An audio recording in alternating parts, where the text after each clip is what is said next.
Hello, magandang gabi na po sa ating mga kabayan tong OFW na dito sa Kuwait ngayon. Ayan, happy po tayo ngayon mga kababayan tong OFW, lalo na sa mga domestic helper natin dito sa bansang Kuwait.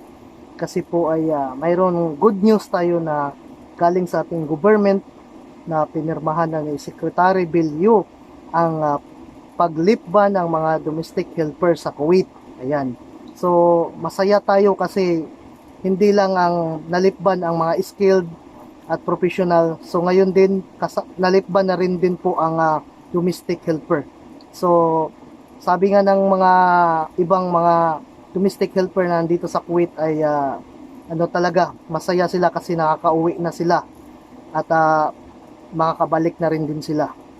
Ayan, tayo ay happy. Pakinggan natin yung sinabi ni Secretary Bellew, yung pag-approve niya sa leave ban sa domestic helper.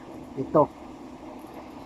For the POA Governing Board in a meeting duly convened, resolves at is hereby resolved to lift the deployment ban in Kuwait and to restore the deployment of all remaining categories of domestic workers and household helpers. Effective.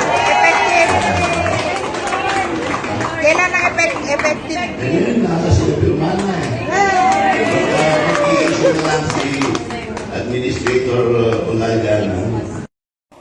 So, ayan po ay napakinggan na po natin yung video na sinabi ni Secretary Bellew na aprobado na po talaga ang leave ban ng domestic helper dito sa Kuwait.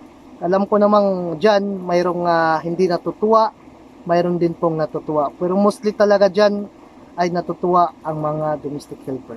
So dito na lang po ako at salamat at God bless po.